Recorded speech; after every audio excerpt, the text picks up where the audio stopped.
Hello everyone, that Manga Kid here to give my full series review of Arakawa Under the Bridge by Hikaru Nakamura.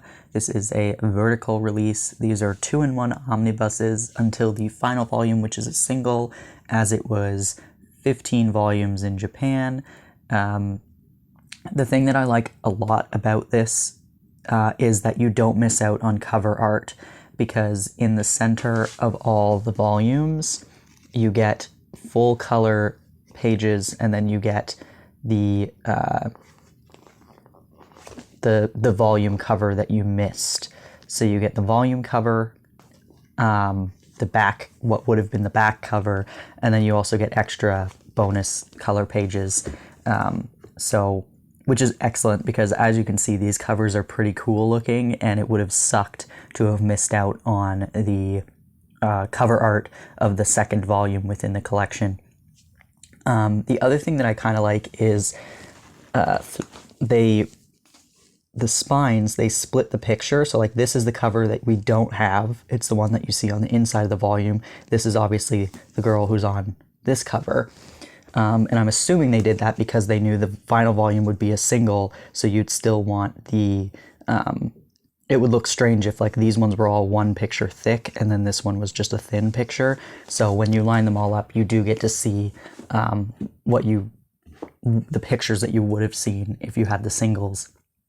So just some nice touches in that way, that vertical released in this way, that I appreciate, little details like that.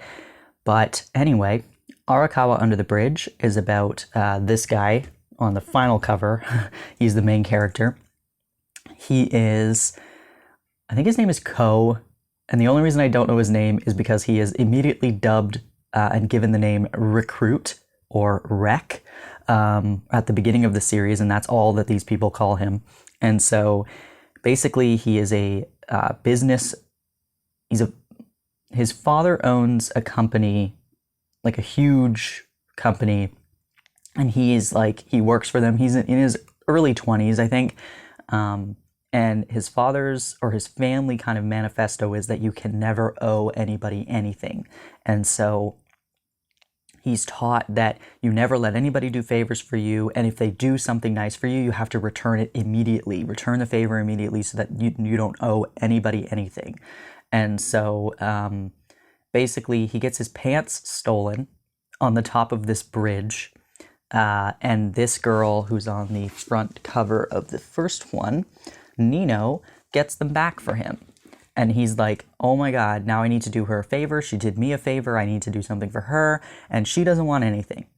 She doesn't really want anything. And so he's like trying to pay her back in some way, but she has no interest in monetary or like objects or anything at all. And so she ends up coming up with, live under the bridge with me and be my boyfriend. And so that's how he is going to repay this favor that she did for him. And so he starts living under the bridge with all of these people who are basically homeless. They're living under a bridge in a park. They've created this own society. This girl here is the gardener. She makes all their food. They have a church. They have a mayor. They have like livestock, and everyone has a job. There's no money. It's all a barter system. Everybody has a job and a task that they do. There's people of all ages, but they're all wacky in some way or another. Like the hairstylist, the guy who cuts all their hair, believes he's a samurai. There is this guy who is a bird man. This girl who is his partner, she is a bumblebee. Nino claims to be a Venusian from Venus, the planet Venus, who has come to Earth. It's just bizarre. Their mayor is a kappa. He is a kappa that just hangs out in the river. It is just unbelievably stupid. The whole thing is stupid, but it's fantastic. The art changes throughout the series. There's a beautiful back of the first volume. yeah, it's a very drastic difference in the art. She was writing this series for a very long time, and you can tell the progression of it. Like, his face looks so different on this cover than it does in the first volume. I kind of like the art better around like these volumes here, and then like her style changes quite drastically almost. And by the final couple volumes, I really didn't like the character designs as much, which was unfortunate.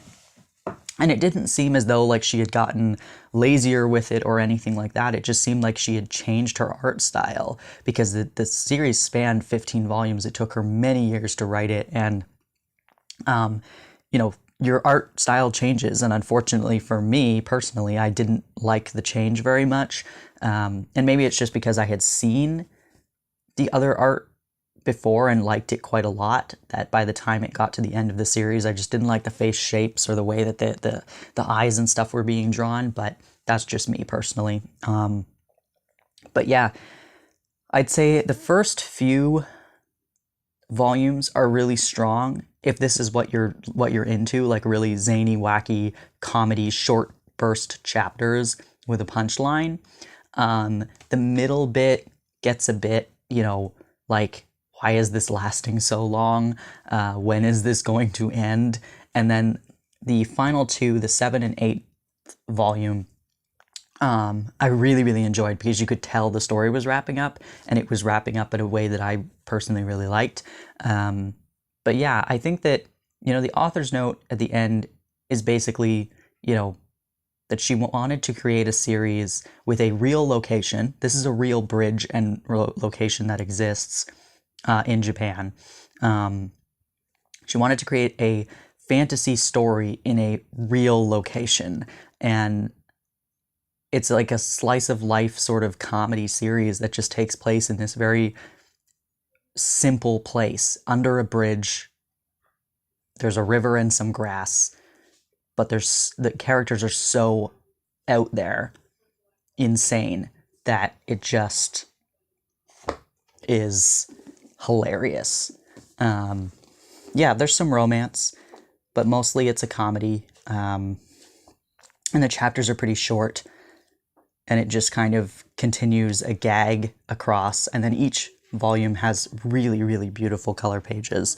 So I highly, highly, highly recommend picking up this series if you're into comedy series. This is something so different and weird and wonderful. Don't binge read it. It is not a binge reading series. You will burn out of it if you try and binge read it. This was one that I pre-ordered every volume for, but I didn't read them as soon as they came in. I had to be in the mood for it, and I never forced myself to read it, because you will get frustrated or annoyed with it if you force yourself to read it if you're not in the mood for it. So, I mean, we all know with Vertical that their stuff doesn't necessarily stay in print super long. So, I mean, if you're interested, I would suggest probably picking up the first few sooner rather than later. Just in case, because this has been releasing for a couple years now.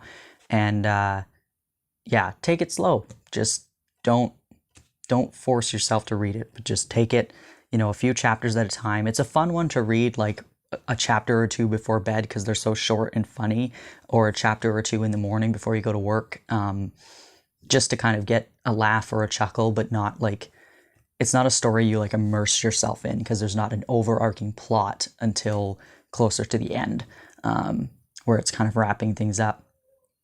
But yeah, it's weird, but it's fun, and I'm glad that we got it. The anime is hilarious. I had watched it first, which is how I knew about the series to begin with. I'd watched it years and years ago and really loved it. So I actually, honestly, I recommend checking out the anime. And if you like what you see in the anime, then, the manga is more of that. Yeah. Anyway, if you've read this, I'd love to hear your thoughts. If you've read anything else that is similar, love to hear your thoughts on that as well. We're also getting Saint Young Men by the same mangaka being released by Kodansha right now, so there's another opportunity to read Hikaru Nakamura's work. But yeah, thanks for watching.